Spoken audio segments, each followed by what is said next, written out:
And welcome to another episode of More Than Dice. I'm Gonzo. I'm John. And Kathy is not here today, and neither is Jim. They are both taking the day off. And it is just going to be John and I tonight, which is scary. I don't know how many times John's going to yell at me, throw things, rant. Sometimes I can't rein him in. So, chat, I'm going to have to actually make sure that you keep an eye on John and make sure that he's drinking enough, but not so much that he goes ballistic. Captain Mizzy, that's your job. But let's go ahead and start with the business. We want to thank Turbo Dork for being a sponsor of the podcast. They actually have a few more paints they just released. So go ahead and check them out. And if you're going to be at Warfare Weekends, they will be selling a bunch of new paints there and their paint line. So make sure you go check them out.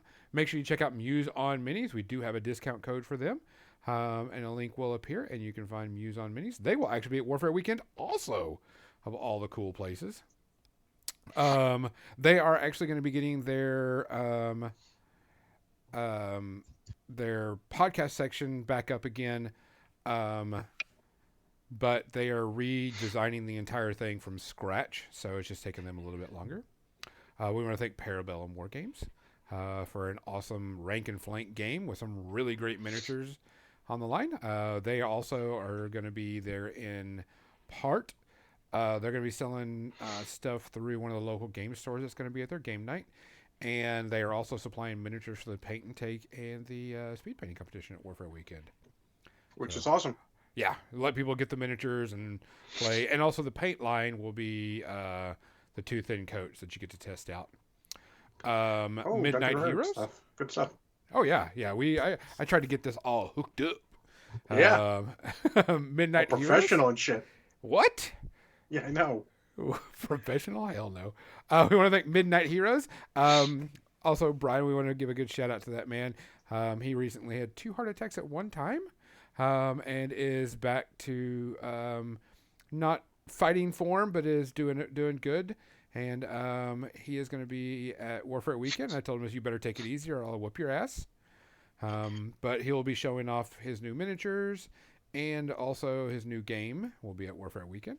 So we can see all that. And he's going to do some demos of it, which would be awesome. Yeah, that'd be cool. It would be really cool. So let's give our shout out because we actually have some unique shout outs this week. And it's unique because some of it is from my past, and then some of it is, kind of recent. So Angela Lansbury passed away. She was 96. I think when I last saw. And, of course, she's known more for Murder, She Wrote. That's just than anything, yeah. Yeah, than anything, even though she's done numerous things. Yeah, a ton of things. Yeah, numerous voice acting. Plethora. Yeah, a plethora of stuff. She was super unique person. On her Murder, She Wrote that she would always constantly hire aged out actors and actresses, and made sure that Xander, Bedknobs and Broomsticks was my favorite. Oh yeah, up. Absolutely. That was such a cool show at the time, movie. She's going to be in the Knives Out sequel. Oh, is she? Yeah, it looks like this is her last film. Okay, but I mean, she a much older lady, did very well. She was a nice person, so we give a shout out to her. And then one that kind of hits people a little bit deeper at home and some of the younger crowd, which was, what was his name? I mean, I know him as yes. I mean, I know him as Hagrid. That's how I remembered him. But Robbie Coltrane, and that's kind of where I knew him best, even though he's done a ton of other things. Yeah, he's also done it, but his stuff's more, let's say, less likely that people in the U.S. have seen a bunch of his stuff aside from that. Correct. Yeah, and Bond was his other one. I think he was just known more for Hagrid because, I mean, it was such a big franchise and it's fresher in everybody's mind. Mm-hmm.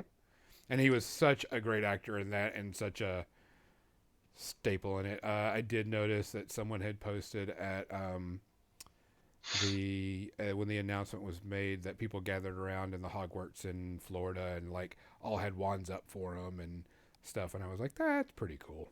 Yeah, I mean, if you look at his IMDb, there's a lot of things you like won't realize he was in. Yeah. He was in Van Helsing. He actually apparently did, I guess, the Mr. Hyde, which I'm like, I don't see it, but they CGI'd the heck out of that, so sure. Yeah. Fair. I mean, he had done a ton of stuff, but it was, both passed away. We give a good shout out to them. John, can you think of anybody else? Not off the top of my head, but it's been a heck of a couple weeks. Yeah, it has been. It's been a couple of weeks. What are you drinking tonight, by the way? Well, I'm finishing off the last of my Captain Morgan's Long Island iced tea. Oh my God! I don't need to mix it up. I just throw it in and go.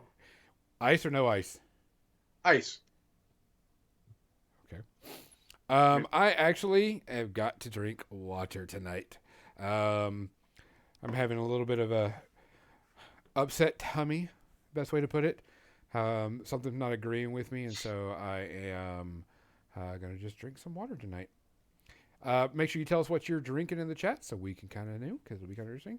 But guys, we appreciate you being here. We appreciate you coming in, whether you catch us live or on all of the streaming platforms we do. Please take care of yourself. Watch after your neighbor. Watch after your friends. And cheers. Cheers.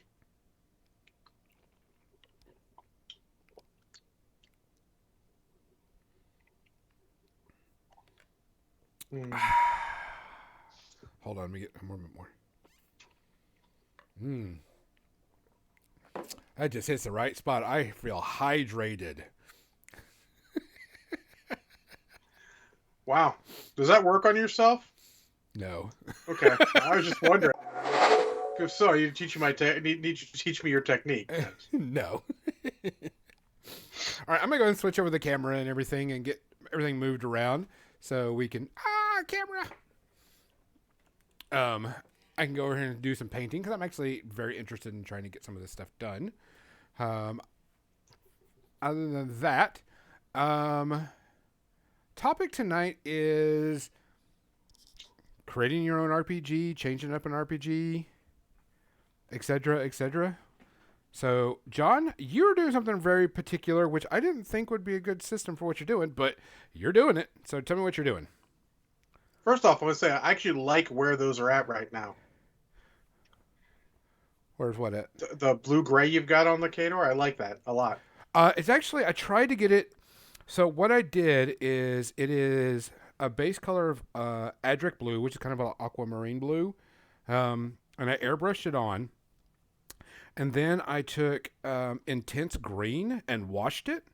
So it would get in, all the creases. And it changed it like a jade color. And then I dry brushed it heavy with a Caribbean blue, which is a very, very light aqua. And then this Toxic Mist from Army Painter. And hit it on like the edges and the sides to make it pop even more. So, it's part of the Jax. Sorry. So Adriatic blue is the color you're using. Gotcha. Adriatic. What did I say? Adratic? I'm like, Adratic. What the fuck is that? So, I saw the label combined. I'm like, that's too many letters for what he said. Let me take a look. So, this is where I'm going with it. Kind of the paint pattern I'm going. I haven't painted the other arms or the heads, just what I'm going to be using because we got a lot of demos coming up pretty soon. Excuse me, sorry. And so it's going to be, I've got to paint the metallic parts, like, of course. Yeah. The insider here are going to be metallic. Here, the what fish. Are you going to do? What metallic? I don't know. I'm thinking about doing like a really bright silver and then like a light wash in it, just to kind of tone it down a little bit. Would actually counter that a non-silver would be better because you're very bright anyway. Bright, but not ostentatious. So you want something a little flashy, catch the eye, and I think silver would not be the right color for that. And I was actually going to say that I think how the black looks after highlighting or whatever you do with it is really going to make or break it. Yeah, right now, because it's such a flat black, yeah. Once it seals, it kind of mutes it down a little bit. It doesn't get that flat black look. I think maybe dark gray with black wash or something over would be probably end up being a better call, but we'll see what it ends up like. Yeah. So I have this. Let's see. Here we go. Let's just do a quick test because we can always paint it over. Well, it's like we stick to any topic at a great amount of time, right?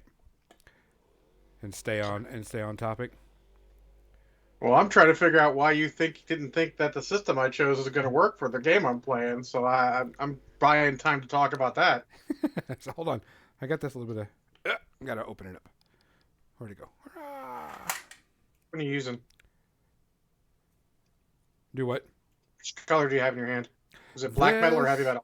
Black metal. Okay. It's not going to work. You think it's still too bright? Blue tint. Okay.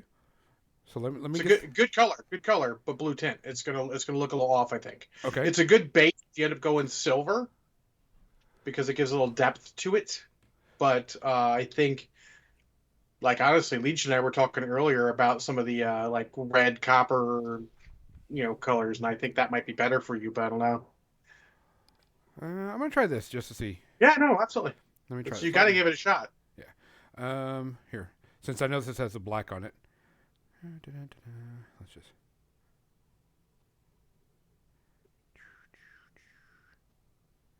And of course, it's going to be washed, so we can see the recesses and everything.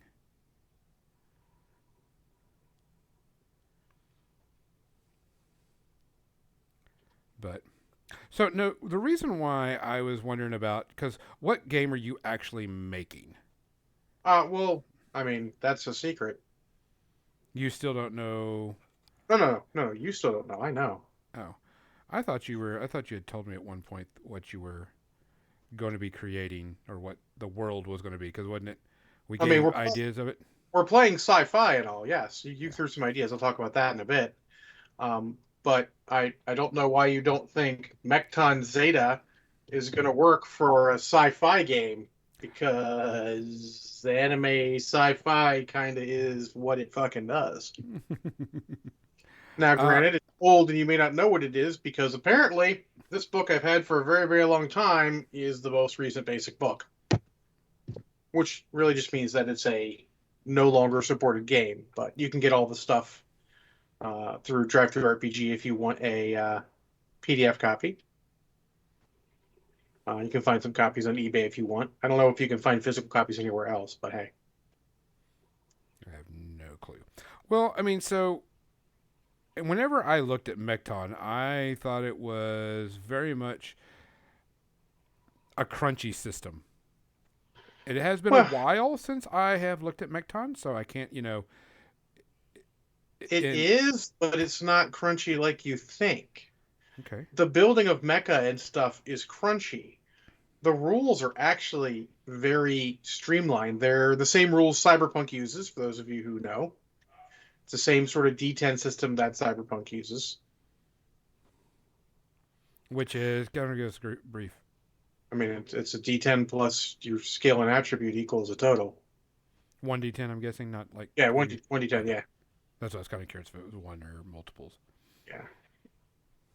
And so, I mean, we did a lot of talking before the game. And actually, so let's start. You want to do that. You want to talk with your PCs, your players, what are going to happen, what you want from a game. And you can end up with notes. You should take notes. So we took notes. I've got a page of notes here of what we talked about together. And then after that, I went and I made it's got stuff like, since we're doing sci-fi, we're talking about what the main sort of gimmick will be, if you will, what the style is, what other hooks might be in there, how gritty the game may be. That's important. Oh, yeah. Like, that's stuff that, maybe the old grognards don't talk about so much, but it's important to know. Because if you're going to play a gritty game where people are going to die, you don't want people giving you 7 pages of character backstory. No.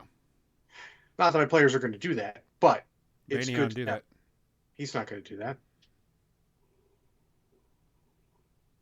Banyan should. I mean, do you want me to be candid? To be candid, I'm happy he has responded as much as he has so far.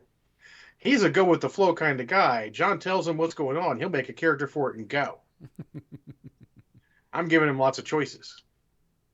And then continuity, because that's important too. People forget that. Like, how much continuity in a game is going to be important. It manages your expectations, you know. You know, if there's going to be a lot of continuity, then you want to think about that kind of stuff. If there's not, then, you know, episodic, you can think in more of a Voltron type of idea. Yeah, see, Baynan says he's going to point at someone and go, "That's my guy," and then we're pointed at a Nomad tag and go, "That's my mech."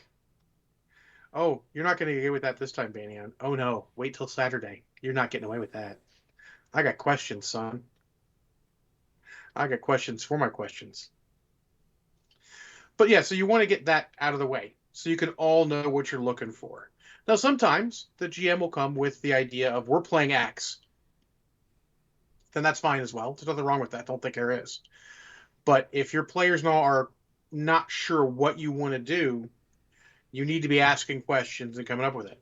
So once we had those questions down, decided what kind of game we're doing, and I'll explain all this in the session 0 that we'll be recording this Saturday coming up. Oh, you're already ready. No, but I kind of got to be, don't I? Well, yeah. Much like this podcast, fuck it, we'll do it live. So we'll enter a lot of that there. But once we had that, I took every game system I know that might possibly work for that within reason. And I spent, I don't know, a long time looking through the game systems and analyzing if what it wants is going to work. We wanted someone vehicle heavy, you know, which is sort of why we ended up Mekton. So I had to look. I've got a list up here earlier of the game systems that may or may not work for it. So I went through and I'm like, does this work? Maybe, no, yes, no. Kind of works. So we go through that and ended up with the dual choice of either Mekton Zeta, Hero System, which is sort of our go-to for anything, let's just be honest. And while it works for everything, it's not necessarily the best for everything. And then the other one was the old West End Games D6 Star Wars system. And then I put it out there. I found copies or bought copies for my players to peruse and let them choose what game system they wanted to play. Because they can look through then, get an idea for how deadly it is. Because I'll be honest, I haven't run Mekton in... A Mekton years? I'll say 20 years.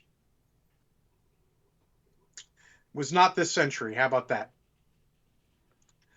And West End Games D6 Star Wars I haven't run in longer. But so they can look in, so I don't have to go through and remember all that, and I can start working on world stuff. Which I also have in the same book. I just got pages. I'll start writing down notes. And that's what you're going to do. Once you decide, you can start doing the basic world stuff while you're deciding the system. But as soon as you start getting into that point where you're like, well, if it's this system, it's going to be this. If it's this system, it's going to be that. And you have to really start pressing your players to make a choice. Or you make a choice for them. One of the two. Like, you might start coming through stuff and saying, like, sorry, guys, I think it's going to work better with this. We're just going to play this game. You know, nothing wrong with that. It actually is coming out better than I thought it was going to. I'm going to look after I wash it and then go with a decision. But I was like, oh, I'm on a roll. Let's just go ahead and get the entire piece. Yeah, you're gonna need some color on the models, but I think if you get some other colors somewhere, like GW style color, where fucking maybe you would like bolter casing color, that kind of thing, like the casing for the hammer, the axe up there, just something that's got to stand out. Yeah. Because otherwise, I mean, it'll look fine, but it won't look cool. It won't pop. I hate to use that phrase. Most people hate that phrase, but it won't pop as much. Yeah. You know, I did the same thing when I was painting some of my Battletech stuff. Anyways, so once you've got them or yourself to make a decision on the game system, you can just dive in because now you've got all the pieces. And it doesn't mean you're going to start working on stuff for stats immediately, but it means you can. You know, so you can start going, all right, cool. I know we're playing Mekton Zeta. I can now read this book in my free time, refamiliarize myself with the rules, and start getting down to the nitty gritty. You can have your background go directly into your rules at this point. So, question for you. Hmm? Why did you choose Mechton over D6 Star Wars? What really pushed it over the limit to go, okay, this? You will have to ask Banyan, not Brushhead Dave, and Ricky is not a ferret for that. Oh, okay. I was just kind of curious if it was something you were like, okay, just because of XYZ. I was actually leaning towards D6 a little more because I like some of the features. Um, I like the wild die because it gives you more options. I like the scaling because it's a little easier to do. But on the opposite end, all your equipment is hand wavy. You don't have a system. You don't have, a complete Mechton Zeta Plus full of, let's say, 2/3 of this is probably just mech building rules. You don't have that in the other game. You just fucking make that shit up as like, oh, cool, it's going to be these stats. And there's nothing wrong with that, but that might not be where your players want to go. Gotcha. So, definitely going to be a mech styled game. Yes. But yeah, so that's all that there. Once you've got the game system, like I said, you can start going further. Now, that's not to say you can't world build to your heart's content without the game system, but it's harder because you want things to fit. So think about if you're making D&D races, their lore and history is going to relate to their stats somewhat.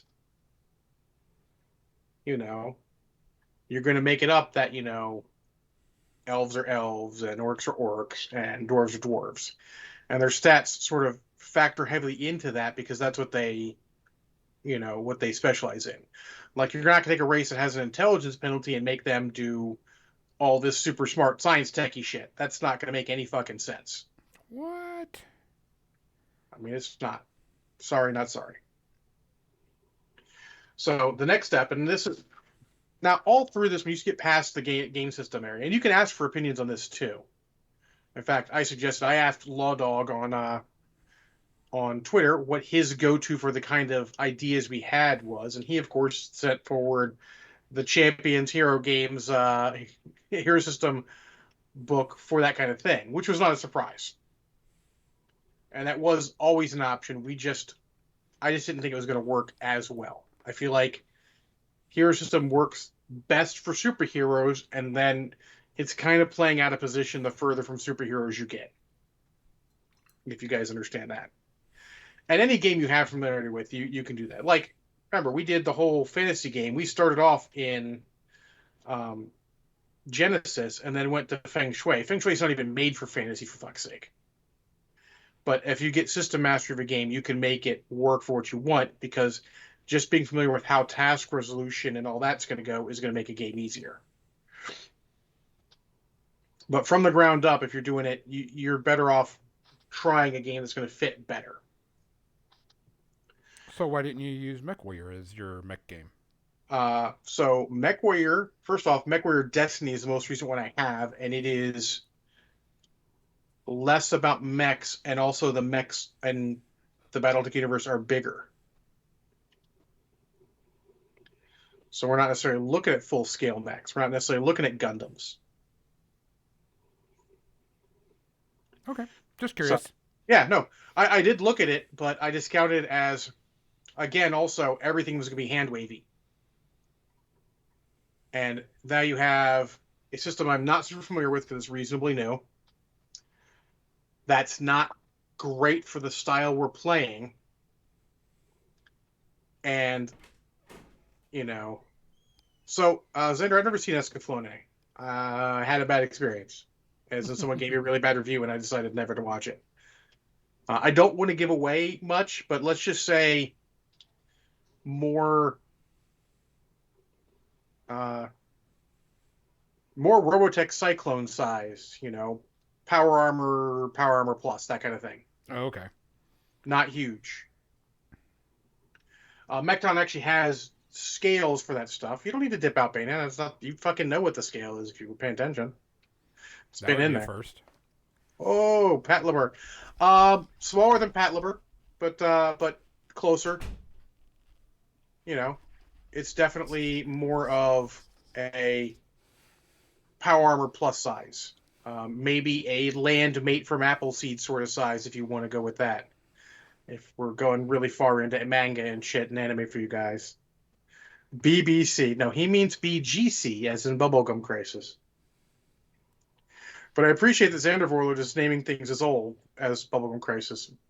Makes me happy. But anyway, so we decided on this. And then at that point where you get your system, you can start making your world and not have to worry about tweaking things. You know, I had a lot of early notes that said, if we're playing this system, it'll be this. If this system, it'll be that. I don't do that anymore. I can just go, fair enough. I can just go in and make it all at the same time. And I have started. You'll, like I said, you'll want to ask opinions on stuff if you can. If you know people, you trust people, random people who know games like Twitter, Facebook, podcasts, streams, you can ask them questions. But you want to get some opinions in there. For example, as I started working on more stuff, I put a question on my Facebook about ideas for, sci-fi races and stuff. And I got some good stuff. And I got some stuff like, how about a race of sentient rabbits that are stuck in the samurai age? I thought that was really good. I mean, the cliche police would like to talk to you. It doesn't. I didn't say it was a cliche. I'm just saying, hey. Now, to be fair, you take all that stuff, you keep track of it, and while something like humanoid rabbits that are, no, Banyan, I'm not playing the game. Humanoid rabbits that are stuck in the samurai age, or that samurai honor thing, may not be something you're going to go with. Maybe part of it speaks to you. Maybe then you make a race that is honor above all else. Like not like Klingons who say they're about honor and then do fucking all sorts of stupid bullshit. Like a race where honor is all they are. And then you go with that and see where it goes. Maybe they were just certain members are so powerful they had to have the code of honor so they didn't destroy themselves. Just start throwing ideas out like that. That's where yours ended up, Gonzo, by the way. What? As a race that is honor above all else. Gotcha. Because they were so violent / powerful that they were going to kill themselves, and honor saved them from the brink. I just when I'd made that suggestion, I'd recently saw something about Usagi Yojimbo, and the. Hold on, here's my shock face. Big surprise. Yeah. Yeah. And it reminded me of Space Usagi? Yeah. Weird. Well, I'm there. I understand. Yeah. But I had seen that recently, and I was like, oh, let me give John that, because then he can just go with that. All right. So, for everyone in the chat, what Banian said, he says, I love it, bring him back, John, is talking about one of my Legend of the Five Rings character who was a Ronin, but ended up through the course of our adventures becoming a member of one of the minor clans, the Hare or Rabbit clan. And he ended up becoming their champion because he did impressive things. And then the second one where he says, bipedal wolves who love wrestling. Banian, this is why I don't ask you for ideas on this stuff. That is also a callback to what we were talking about earlier, though. So, ask opinions from people. Some you'll give you stuff. Like, I got a bunch of interesting ideas there. I'm not going to share them all. There's my Facebook thread. It was interesting because you're amazing. Predictable? Amazingly predictable. And then start working on it if you can. Like, Creekins had a really good idea. I'm not going to spoil it for Banian.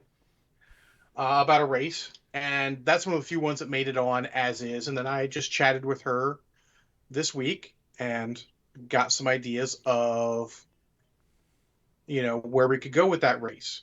She thought it was cool that I chose her race, was interested in the way I evolved it, sort of. Because you want to take it and you want to add it to stuff, and there are going to be cliches. Cliches are going to come through. Just try to avoid too many or the worst ones. Xander Void says he takes from shows I've seen. Absolutely. Steal from fucking everything. Oh yeah. You are not making the next new printed campaign world. No. Like, don't worry about that. So the one that I'm doing, I'm stealing it. It's a combination of Dragonlance, Cthulhu, Earth Dawn. It's a steal from everything. Yeah. Those first three are pretty odd to mash together, though. I'm just saying. Oh yeah. It's gonna be fun. So steal from everything, and then just start working it out. I've got 5 alien races and a couple human variants all set because it's sci-fi. We know about where our technological level is. We got some of that through our discussions, and others I'm just deciding. Sentient crystalline beings that can restructure new forms. See, that's great ideas. See, Xander, with those ideas, you should be making your own sci-fi game with that. We decided early on we're doing sort of Star Trek or Star Trek minus level where there's only a handful of alien races. So I got 5 filled. I am going to steal your ideas for later, though.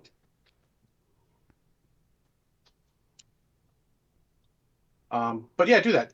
I take notes. I've got a whole Google document of the notes people sent.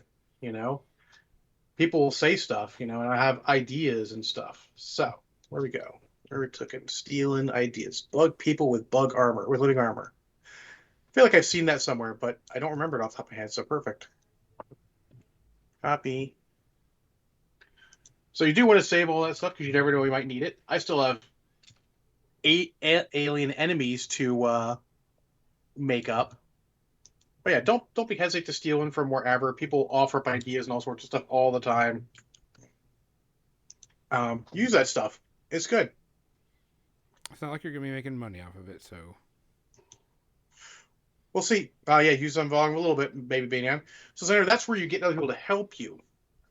Flesh it out. Like, for example, like I said, when Creekins came with her idea and I decided to use hers pretty much as she said it, I messaged her on Facebook and said, hey, I decided to use your race. Here's what I've got with it. And she threw some ideas and we tweaked some stuff. Now, none of my PCs are going to be anything other than human. I know this now. There's no werewolves for Banyan to be, so he's probably going to be a human. He even said he already had sort of an idea. Spencer rarely plays a weird race unless it's a gnome. And then Dave, I think Dave was pretty certain he's going to be human anyways, because he was sort of the main proponent for the sort of Star Trek-ish style of races where there's only a handful that you see. Because like old Star Trek, you only saw a handful of races. Sure, there were others out there, but you really only saw humans, Vulcans, Klingons, Romulans, basically Vulcans without logic. So a handful of races. So I chose 5 as an arbitrary number. It's an easy number. I can work 5 in. And then I had to hit a couple human variants because, it's sci-fi, so you want to have, or you decide you don't, but you want to maybe have heavy worlders and low gravity worlders because they can have different. It's good for people to be human and still get some cool racial benefits and all that because people love that kind of thing.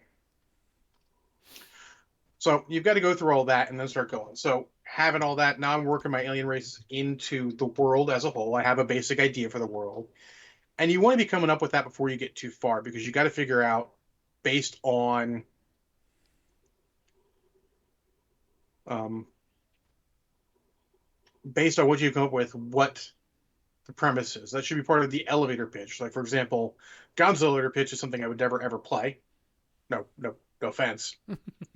Cthulhu plus Dragonlance with Earth Dawn. I'm like, I like one of those things. I am ambivalent to the second, and the third one I'm generally right out on. You guys can guess which is which. It shouldn't actually be hard. So, but that elevator pitch should be in there. We had our elevator pitch. I'm not going to share. I don't want to ruin the surprise of a session 0 we're doing. But after you get all that, you can start just world building. And There's a lot of parts of the world. There's a lot of traps in world building.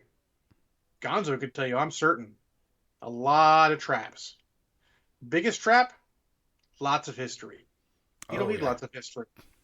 You just need pertinent history. The rest can come about as it goes because your players might give you ideas. Nothing makes a player feel better than when they have an idea and you're like, yep, that's how it is. Because that makes them feel like they understand the world and they have now contributed because they understand the world. So you want that. Not just because you're the players, but because it gets them involved, it keeps them involved and interesting and interested. You can throw some ideas out. With my fantasy game, I build and build and build, and they don't have to add on. It's okay if they don't, but you can build little stuff because honestly, the history doesn't matter until it's pertinent to the game. At that point, you can tweak whatever was in your head, or maybe minor notes. Like having minor notes for everything is fine, but don't flesh it out. Don't have like the uber timeline. I bought one of the older Mechton 2 books, which is prior to Mechton Zeta, uh, called Mechton Empire, that has a bunch of spacefaring stuff. And even then, they have just a vague timeline of what's happened. Big events. These are what happened. And you can decide what happened otherwise. And it's better that way because you can make it fit what's going on. You can make things seem interconnected. And yes, if you're hardcore in realism, sometimes having everything connected so that your players are involved and stuff just is weird, but it makes them happy, so who cares, right? Making As you players get happy. what's that? Yeah, I know, right? And as you get your ideas, you're going to start tweaking. No, you're at this point you're just like a writer, and one of the big things to say to writers is kill your darlings. Just because you love something doesn't mean you don't need to just get rid of it. It doesn't fit. Take a note, put it somewhere where you put your notes. Maybe it'll be useful in another campaign or idea later, but don't don't hesitate to get rid of something if it's not working. If you have an idea for a race or something that just doesn't fit, get it out of there. You don't because you don't want to feel like it's forced. You don't want to have like the thing you think is super cool if it's just not fitting in the game anymore.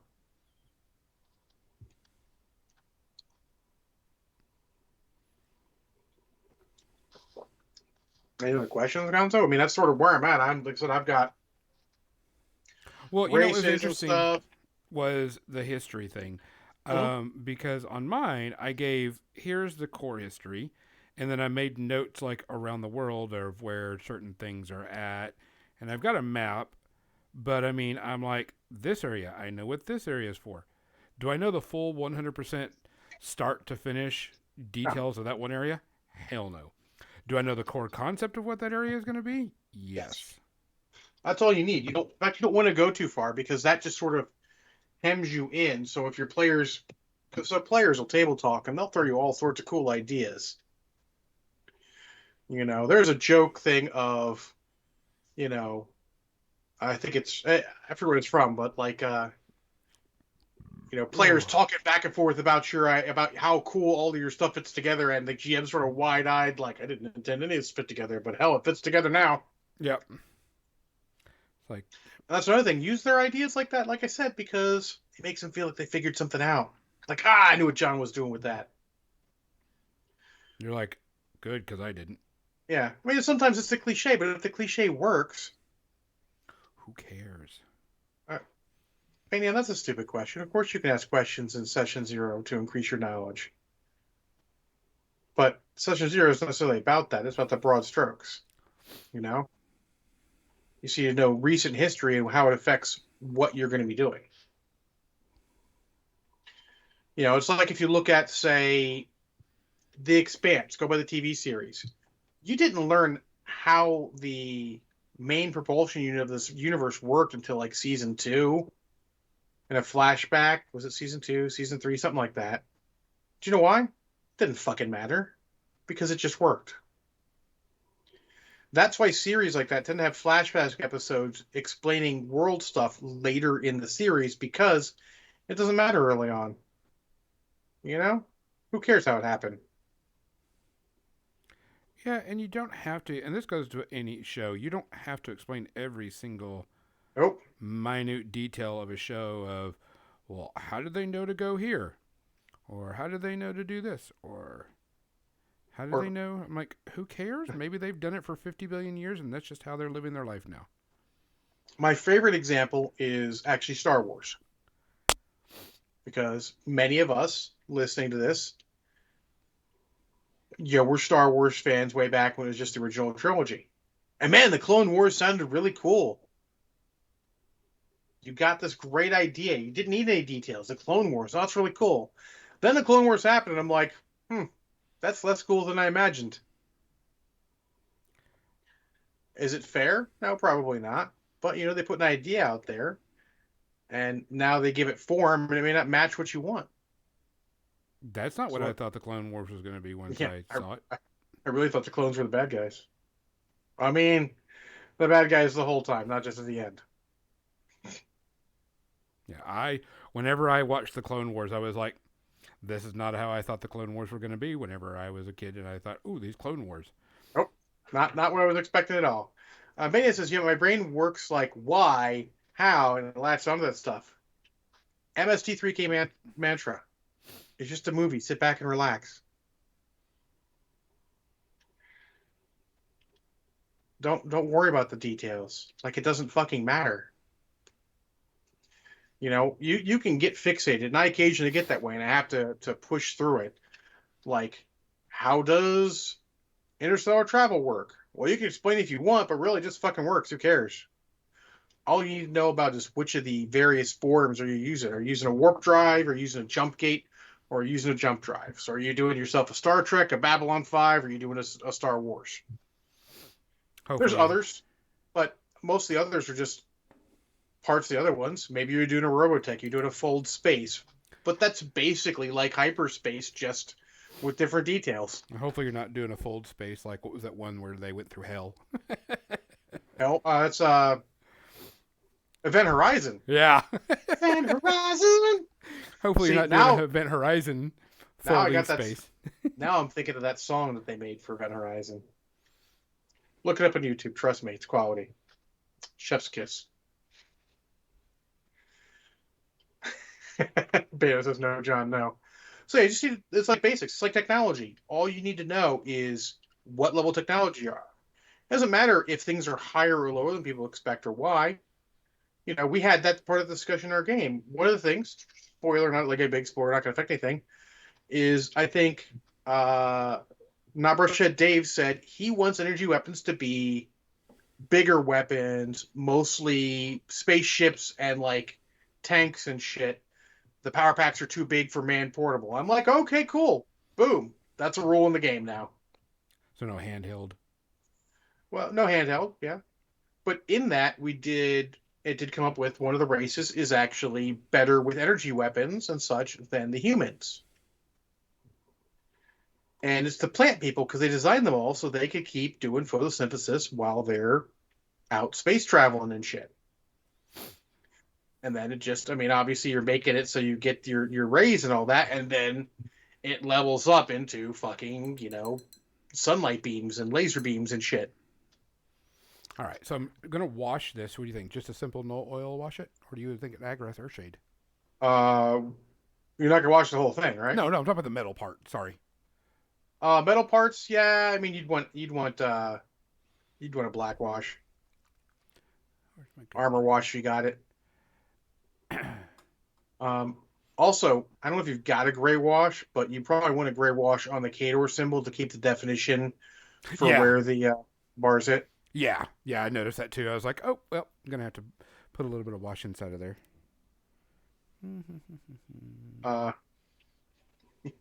You won't be Banyan. I know you. What is he complaining about now? He said man-beast aliens. And he's in. And he will not be interested in the Actids, who are the plant race. Because not going to be his thing. Well, I realize First off, Banyan, you can't be a war veteran with cybernetics if you're plant beast. Spoiler, you fucking regenerate the limb.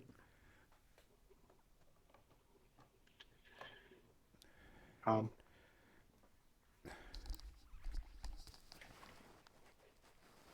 so yeah, so there's a lot of things you go on, but my biggest thing is write all your shit down. Have a notebook. A small notebook is fine. I have these from one of my clients at work. They had extras, so I use them for everything. Write notes, keep it in the same space. Once in a while, you're going to have to upgrade to a no notebook. Like, I'll use this for a bit. They'll take it and get a larger notebook. I actually prefer the spiral bound at the top version, so you can more easily use both sides of the page. You know, something like this, just large, which I have one over here, I think. The side bound ones aren't as good to me just because it's harder to use the second page. It's easier to flip it over, but that's me. You do you. Maybe just use your computer. That's fine. If you use a tablet all the time, take notes on a tablet, but just make sure you've got a backup of those and make sure you just got notes because you're going to have stuff together. You're going to have ideas and you're going to want to make sure you have those. That's why I've got page upon page and I rewrite them occasionally, you know. Here's the basics on the races and all that. And then a couple pages later, when I decided to spend the time on it, I made an actual 2-page thing for races.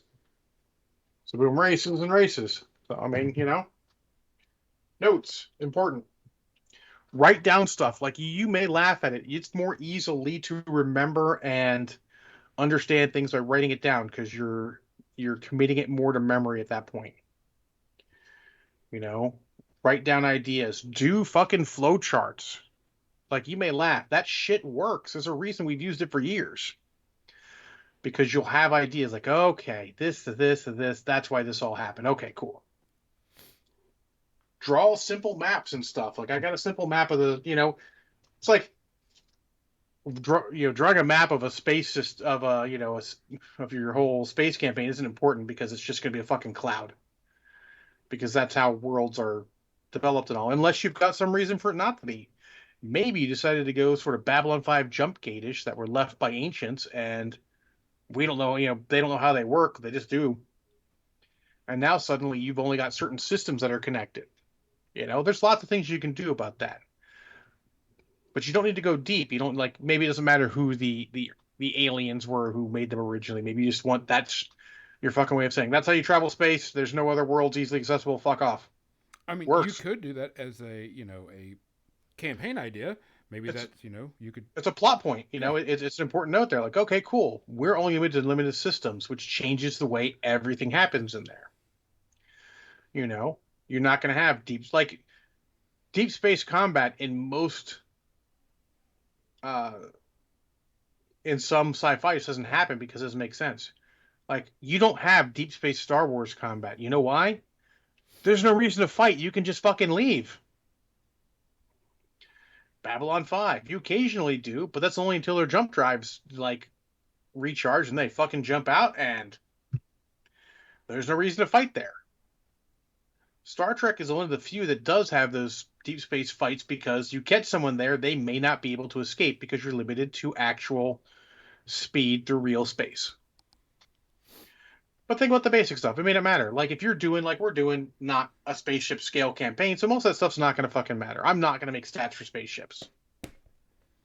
You don't need that kind of... You'll wing it. I will fucking wing it, yes. Yeah. Now, I might make stats for their ship just so we know how tough it is and all that kind of thing. In fact, blow them up and... I've already made some. I'm not going to share any because they're funny.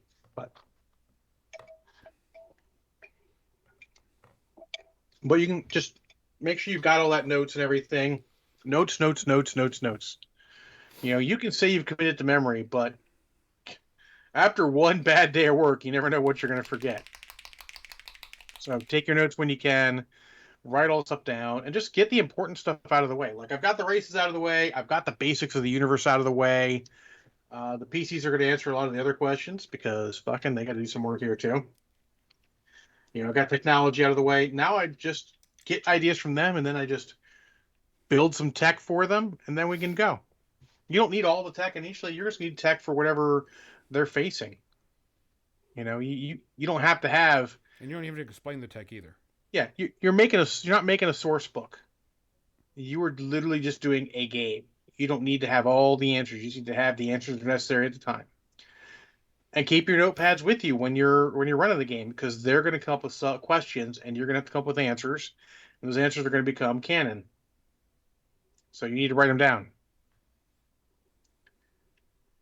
You know, don't try and anticipate what they're going to ask. Just fucking have an idea of what makes sense for the game, and then wing it when they answer it. Like, okay, cool, there's the answer. Are there rivets on the other shoulder pad on the black On the other one? on the other side? Yes, I just haven't touched it yet. Okay, I was asking because you hadn't touched it yet. Well, didn't know if I wanted, because I tried using the black or the dark metal on the black, and of course it didn't show up or shit. So I was like, let's just do. So yeah, well, I don't think that looks bad. It definitely doesn't stand out at all. And in fact, you may even want to go higher on. You might want to do a higher highlight on some of the stuff, because like on the smaller stuff doesn't matter as much, but like on the axe blade, it being so dark, I mean, it might as well be black. Oh yeah, no, it's actually got a pretty good metal sheen to it compared to what the camera's showing. Yeah, you might want to take like a. I'm gonna probably dry brush it up a little bit after it's dried and everything. Just paint the edge. Just paint the edge and put a wash okay. on the edge. Just do like the edge with just the actual edge part with like the next level up, heavy metal or something. Yeah. I was gonna do that, but I wanted to see it, and it goes like, that's a little. It's a cool looking gray, but it's not what I'm looking for. Yeah. Again, you just need to figure out what color you're going to use to pop. Well, there are quite a few. I'm gonna get the flame inside the little vents and stuff done. I want to see, after I get that, I want to see what I want to go with. That's going to be interesting, but it's not going to make it pop. No, but I'm going to get that into it. I'm going to go, okay. Now I need to add this color. Type thing. And just see how that goes. Really, if I hate to say it, I think the black is holding you back. I think a dark gray and then maybe black wash over it would do you so much better. Though honestly, having the rivets helps a little bit, but they're not everywhere. No, I'm gonna have to. And I say that because I did it with my Archer recently. The black was not working, so I painted everything a dark gray instead, and I'm going to wash it, and I think that's going to make the difference. Unless you want to edge highlight all that, and I wouldn't suggest it. What? Yeah, is what it is. So anyone in chat got any other questions? And this is just sort of free-form thoughts based on, what I've been doing for the past several weeks and all that. It's not my first rodeo with this. I have many, a couple different notebooks with notes for my fantasy campaign stuff. And then you just want to occasionally write it together. Like next time I do a fantasy campaign in that world, I'll just grab all the notes and write it together, what needs to be written together. A lot of it's just vague notes, like what the old ages were like, so you can know what came before. You don't need huge timelines. In fact, the only timeline you should have is maybe of what your players are doing, and then what maybe related things are happening at the same time while you're gaming. You don't need it for background. Sorry, allergies are kicking up. Uh-huh.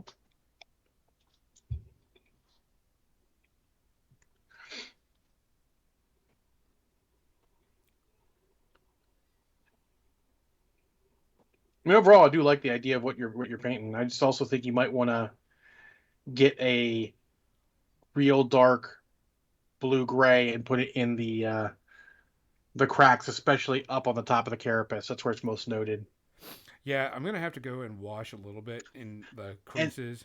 And actually, that pop it. If you get another color in that collar above the head before the main carapace, that should be a different color. Would definitely pop at that point. Yeah, I thought about, because you're talking about this piece right here. I'm waiting for your camera to catch up. Yes, exactly. Yeah, I thought that too. I was like, black would be too much, I think, because of the all the black that's already there. The black that's already there, but I think like whatever your color is going to be, that needs to be it.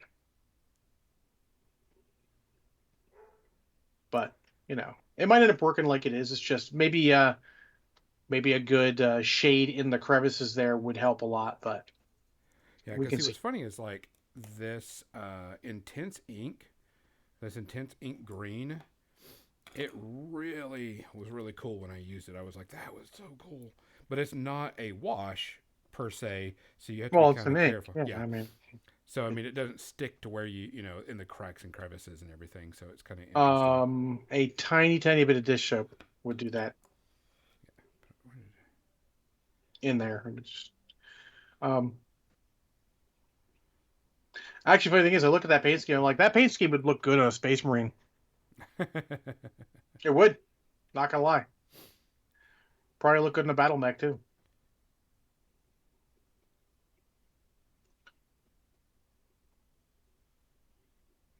Like honestly, I'm looking at look at what you're doing, and rather than even using that again, I think there's a Games Workshop color called Dark Reaper.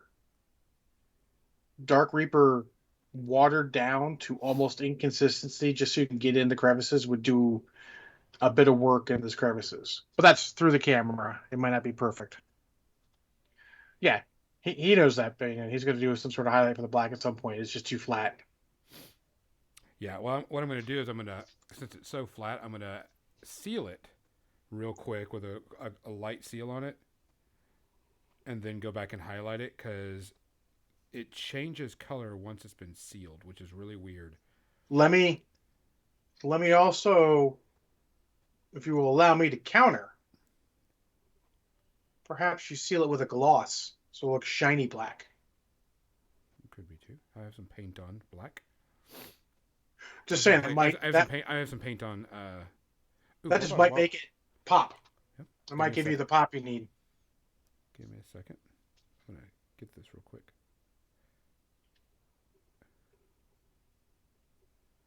Because I can always dull it down. I can always Yeah. shine it up too. Give me 1 second. I'm gonna before I forget and I see this. Okay, hold on. I know I do have some gloss. Are you using gold on? Are you using gold for the rivets on the black? No, it's a bronze. Okay. Well, I mean, yeah. You could use it somewhere else then too, just to make it fit in. Yeah. Maybe some of the pipes and all. Yeah, I was gonna do it like on some of the pipes, like the fittings on the pipe or the strap. Yeah. Just needs to be somewhere else so it actually adds more to Yeah. it. Where is it? That's airbrush thinner. That's not what I'm looking for. I just had some just recently because I used it on the whatchamacallit, The whatchamacallit. I mean, I'd love a whatchamacallit right now. I used it on the there it is, gloss varnish. I used it on the Infinity Gauntlet on the stones. Oh.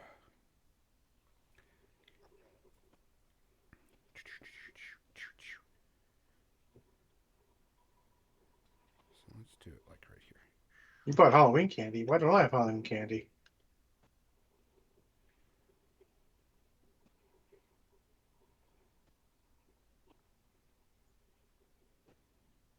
I was gonna say put on those two front ones in the center there. Yeah, Just to see, because those are the big ones I think that are going to help you see what it's going to look like overall. Yeah, I wanted to get one on the back just so I could have it in the process.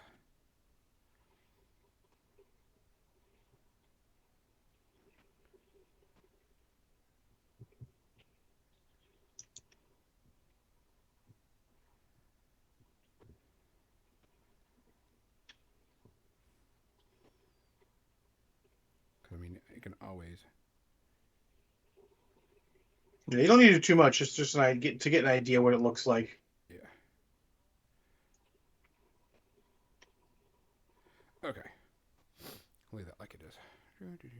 What time is it, by the way? Almost time, about time media section, yeah. It is. Dang. All right.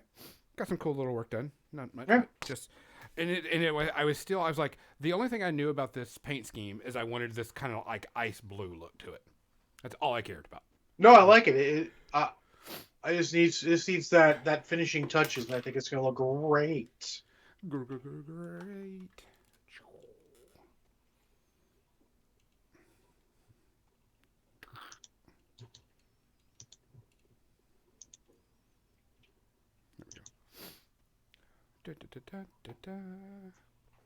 Okay, so That's fine. that's done.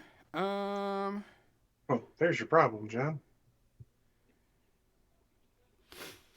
Man, my allergies started kicking up. Dang it. Uh-oh. I'm going to have to start rumbling people on Facebook.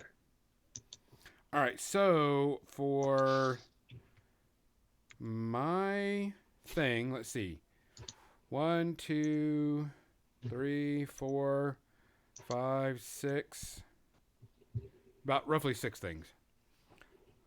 My shocked face. Yeah. Well, I was trying to be nice and work on a few projects while I was working on that. Oh, my nose is killing me. Kill it back. I'm going to take some meds.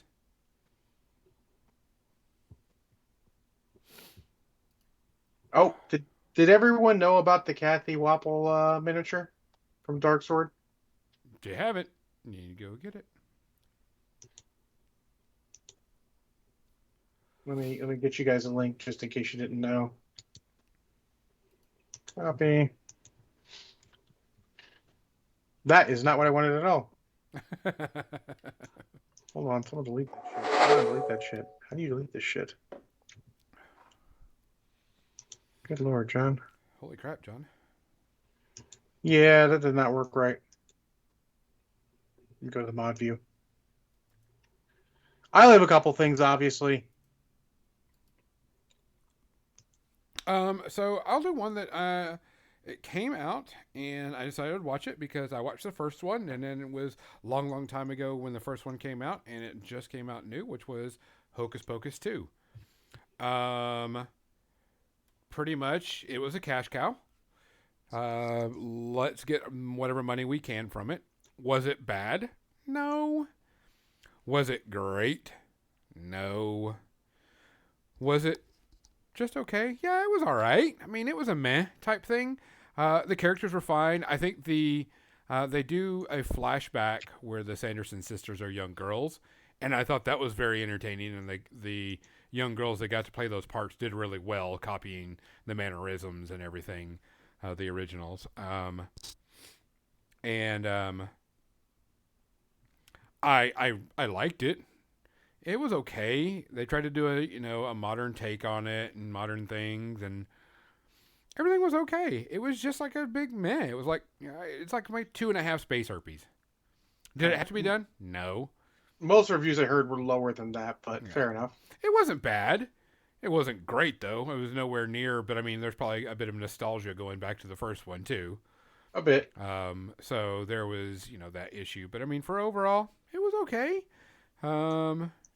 If you got young kids, they'll definitely like it because it'll be definitely better. To debunk the people that are saying that you will have spells cast through your TV because of the show, they're full of shit. So just enjoy the movie while it is. Now, I'm no expert, but that's not how TV or how magic works. I don't know if it was some politician was saying not to watch it because they'll be casting spells to your TV, and I'm like, I mean, at this point, have we learned just to not listen to politicians in general? yeah. I was like, holy crap, this is redonkulous. But for the most part, it was okay. I mean, it wasn't bad. It wasn't good. It gives me my meh 2.5 space herpes. Yeah, well, to level with everyone, I haven't seen all of the first one. I don't really know. Let's just say I am not the demographic it was aimed at originally when it came out. So no. John, do you want me to go with another one? I mean, well, I watched Werewolf by Night. Okay. Which I very much enjoyed. It's a very different style for Marvel. It's not a series. Sorry, Banian. It's a one-off. They may do other stuff. It has some minor, Marvel Universe Easter eggs and shit for those who know that stuff, but it's pretty deep. Overall, it's just enjoyable. Like, I'm going to give it, 1.5 space herpy, It was good, enjoyable. Ultimately means nothing yet, but might lead into their supernatural stuff. Gotcha. So I suggest checking it out if you got the time. I will warn you, if you don't like that stuff, it is black and white through the majority of it. But that just sort of is the style it's going for. Yep. Um, the next thing that I had is I've been waiting for the last season of this because I was a big fan of season 1, saw season 2, and I was like, oh crap, this is really, really good. And it's not typically my demographic of what they're shooting for, but it was really, really good. And that was Dairy Girls. The last season came on Netflix, and I've been waiting for it for quite a while. And I really like this show. The characters are really fun. Story is, it's not relevant to me, but I mean, I did learn some history about some Gonzo things. learned something. Oh my god. Um, but I really felt for the characters, and there's a couple of feel good and feel bad, and so on and so forth things. But for the most part, I really enjoyed it. I thought it was a blast. There was actually one at the very end of it. There's one quote from the girl, and it really kind of hit home. I'll have to post it up one time because I saved it, but it was really good. The characters were very likable. They very relevant. And funny as shit. These girls get into some of the worst things, and they just have a good time with it.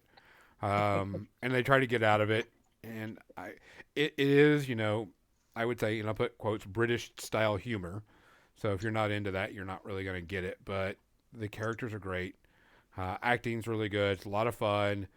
I highly recommend it. All 3 seasons are on Netflix right now, so you can start from beginning and go on. Some people might have to be, use subtitles because Scottish accents type thing. But I mean, I use subtitles for everything nowadays. yeah, but I enjoyed the shit out of it. I love the show. I'm going to give it like half a Space Herpes because there was a couple of episodes that were just like, what the fuck? But I enjoyed it a lot. I think it's highly recommended. It is a hidden gem among TV shows. It's good that they got an ending to the series and not just disappeared, even though it was very highly rated. So I suggest it more than anything. Fair enough. Mr. John?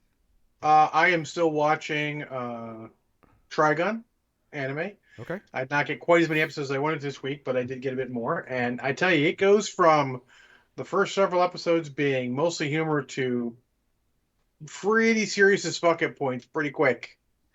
Because it left turned like about episode 5 or so and went into some serious shit. And you're like, oh, damn. You know what's funny is when Trigun, when I first saw Trigun, or when I saw it in the cases and stuff, I was like, oh man, this looks like it's going to be nothing but, big streaming tears, and it was just going to be horrible animation and stuff. And then somebody had the entire series on sale, and so I bought it. And I was like, I'll give it a shot. It's super cheap, no problem. Got it on DVD, started playing it, and then it was like, shit, gets really good after a while. Like, it starts off what you thought it was going to be, and Yep. then it goes sideways real quick. You're like, holy shit. Yeah. I enjoy the crap out of it. It's like that when we're talking about world building a lot. They do world building slowly when they need to.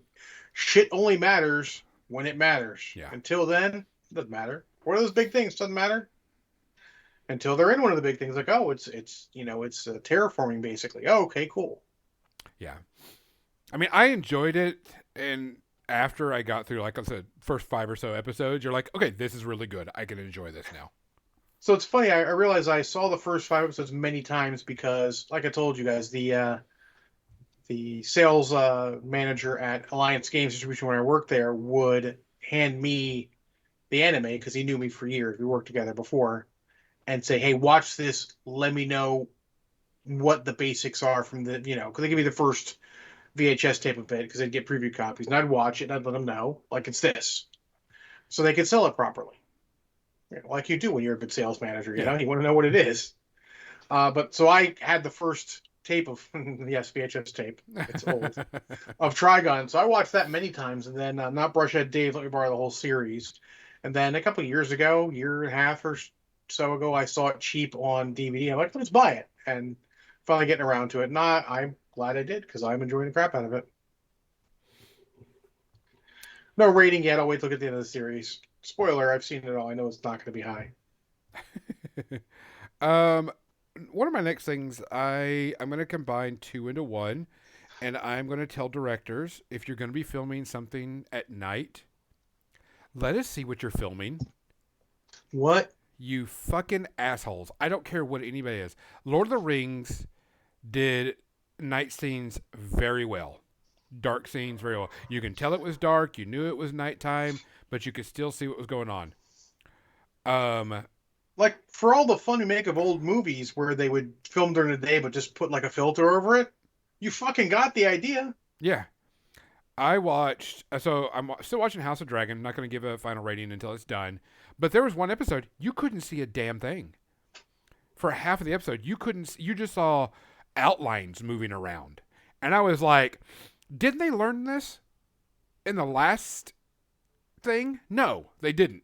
And of course, that was a main complaint amongst everybody about this episode. And it was. I mean, fucking do it. And then I decided, okay, it's a Halloween. Let's watch some maybe a spooky, scary show. And the new Hellraiser came out on Hulu. And I'm like, okay, let's watch this. Let's see if it's going to be cool and spooky and, crazy like the originals were.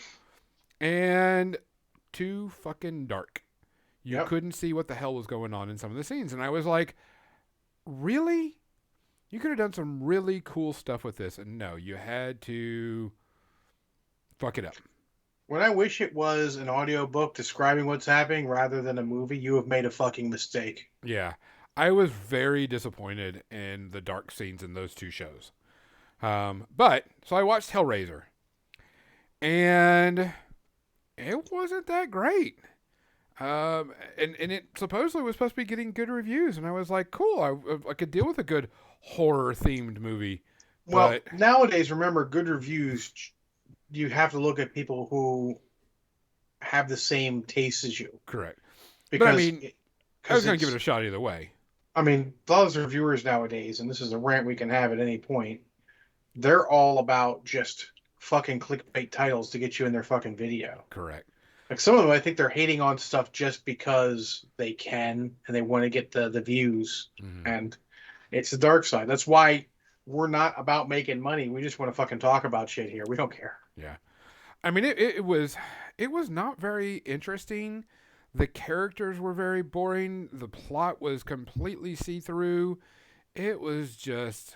I mean, it's a horror movie. To a point, plot should be see-through, but I understand what you mean. But what the characters did and everything, it was just, you knew it was coming, and it was like no surprise, and it was just...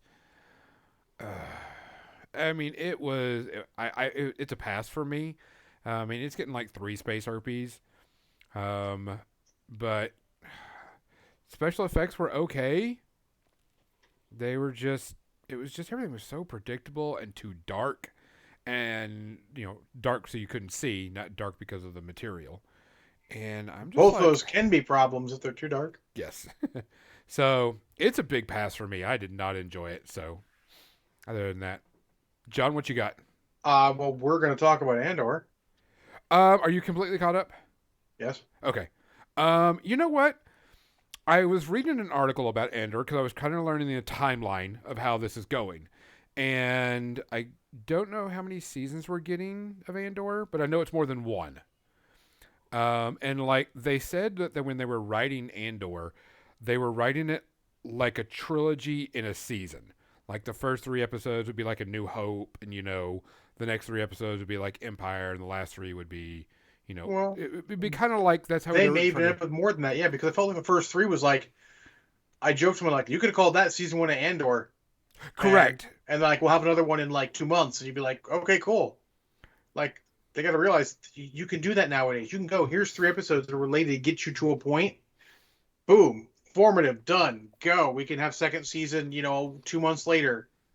If we have too much stuff coming out. Like, we've got She-Hulk coming at the same time. Motherfuckers.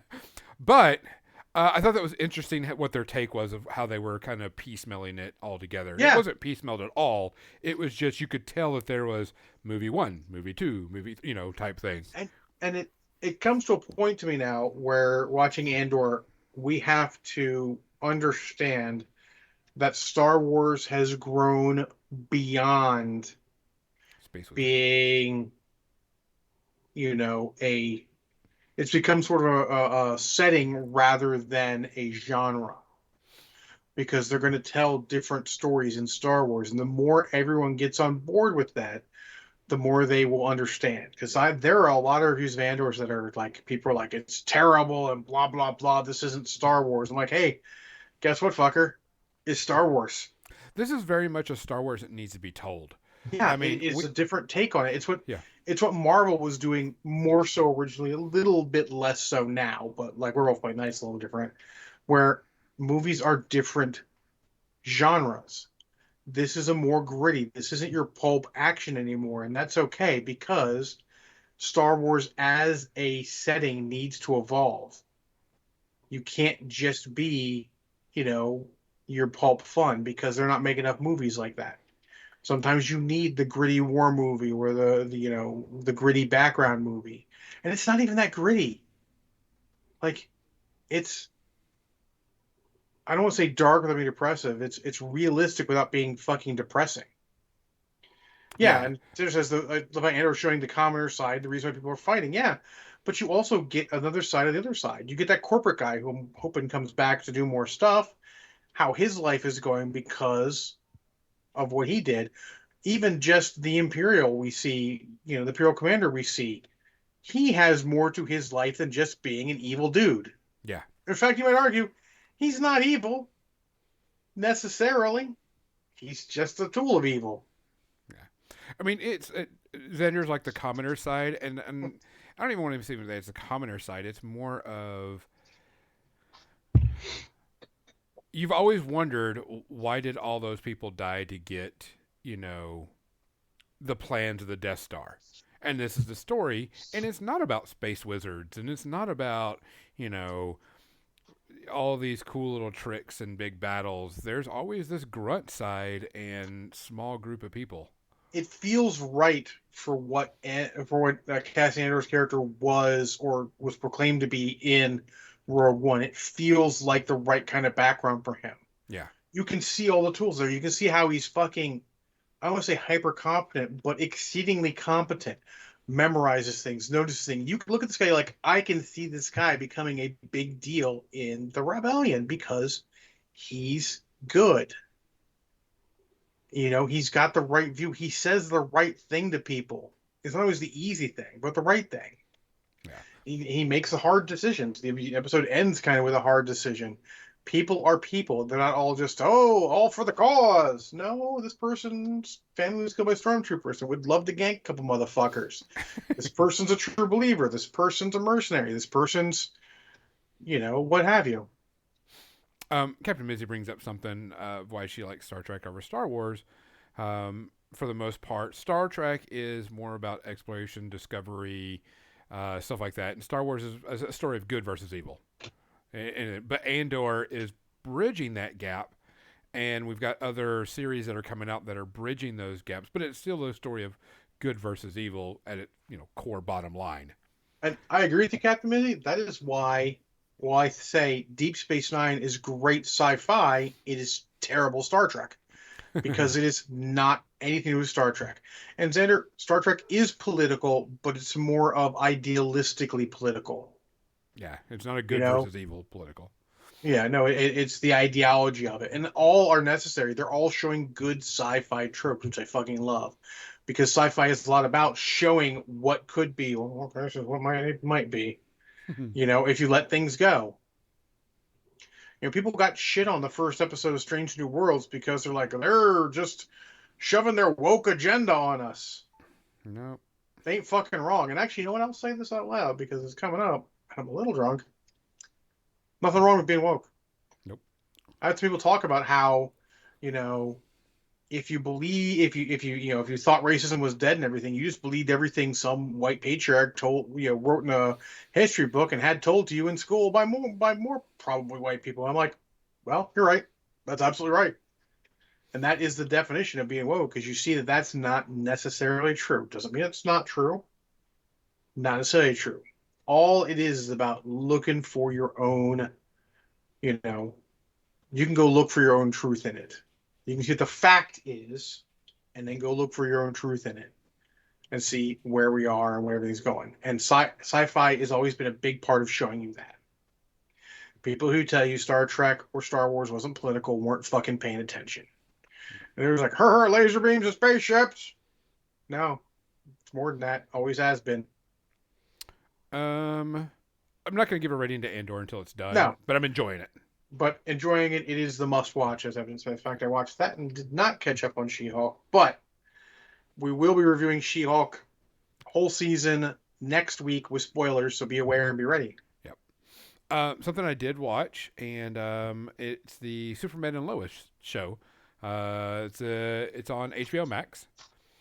It is a CW show, but it is not CW style, which I really like. It's not about teenage drama and angstiness and all this other stuff. Does it have some of that? Sure. But is it curbed enough to make the good story? Yes. To be fair, honestly, most of the fucking called the Arrowverse, if you will, they're not. It's not teenage angsty drama. It's legitimately soap opera style drama, but superheroes is all even about that. Yeah. But I watched the newest season and I enjoyed it. It's still pretty good.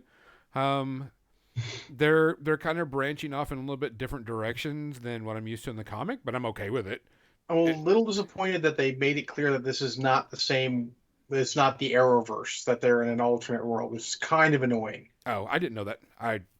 There was something, I saw an article a month or two ago about that, and I'm like, I'm a little disappointed about that. It's not like going to affect me in any way, shape, or form, but it's disappointed rather than creating a whole metaverse that they could actually do something with. They're still fragmenting or back to fragmenting, which kind of fits with WB. Let's be honest, people, don't be expecting a lot from DC going forward or HBO Max. It's going to go down in flames.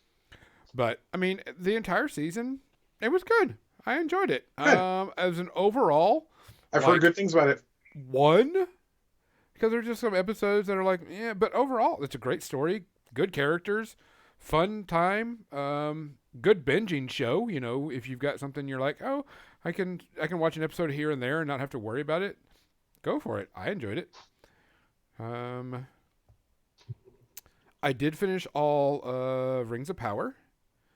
I need to watch that, but I'm not sure when. We'll see when I get time. Yeah, our episodes are pretty hard for you anyway.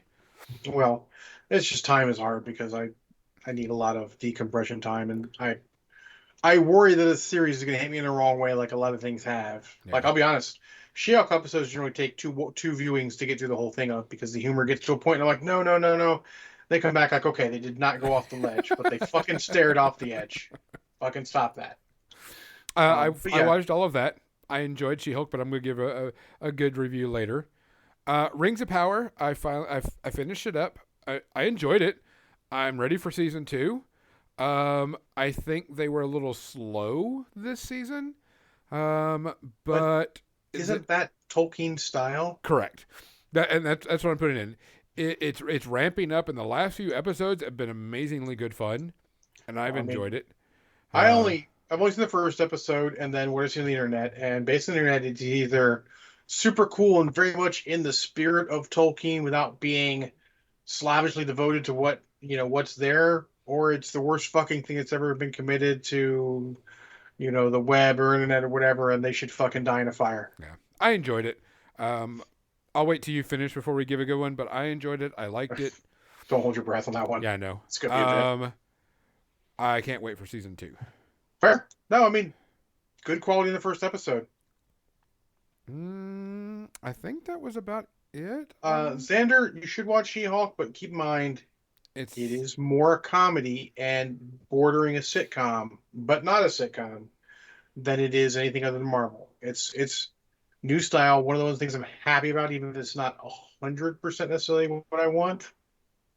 It is, I mean, the last episode I saw, which was the second to last episode in the series, was more of what I wanted. Yeah, I But enjoyed it. it's a worth a watch. At least a couple episodes to see if you're going to like it. Only a couple times it actually gets so bad where I'm like, no, no, no, no, no, no, no. Mostly it stops long before that. Pretty much I've caught up on all my stuff. I'm just watching episodes as they come out. So, and some of the things, some of the series are starting to wind down. Like House of Dragons only has like 2 episodes left, I think. So, I'm gonna have to start looking for things to watch again, which kind of stinks. I'm gonna have to find like some good anime or something that I can binge while I'm working on world building stuff. Background noise. I may put in Record of Lotus Wars and listen to that while I'm doing anime, doing my world building. I've seen Record of Lotus Wars. It's an anime series that exists. Yeah. It's a classic, but mostly because it's old. Yeah. I don't know if you can find it, but if you can find it, there's a one-off thing called They Were 11. If you can find it, fucking watch it. It's great. Well, I've got a lot of anime series that are probably It's even more again. important nowadays than it was back when it came out. For the last bit of media, I'm actually listening to a band called Lucky Chops. They are all a horn section plus drums, and they're fucking great. They're very upbeat and chill, almost no lyrics, very enjoyable. Give it a shot. I think that's about it. We may just end a little. I mean, we're going to end like 3 minutes early, but that's okay. What? It's almost like there's only 2 of us here. Yeah. Guys, we appreciate you coming out. We appreciate you watching us. We appreciate everything you do. Make sure you check out our Facebook page, all of our social media stuff. We'll have another episode again probably next week, but Warfare Weekend will be coming up, and I will not be here. So, what? What? I get to actually enjoy a little bit of Warfare Weekend after parties because I'm staying Sunday night this time. I call shenanigans. Yeah. So, guys, I might do something. I might not. Let's err on the side of not. But if I do something, surprise. Sorry. I will get back to streaming eventually. It's just I need work to fucking calm down. I occasionally get ragey, and I don't think you guys want to hear me get ragey on video games. It's not really fun for you guys to watch. Yeah. Guys, we're going to send you off to Rainer. Rainer is, I don't know what he's painting, but it's on his Warhammer. He is actually one of our artists this year at Warfare Weekend. He'll be doing some really cool stuff. He also painted our Conquest helmet and our Invitational mask. So if you he's a good dude in general. And he is a really good dude, too. He's really funny when he's drunk, also. Someone's got to be. Guys, we appreciate you. Thank you for coming out. Thank you for hanging out with us. For More Than Dice, I'm Gonzo. I'm John. Good night. Good night. Stick around and hit that raid button. Say hi to Rainer. I'm gonna drink a lot of water and have dessert.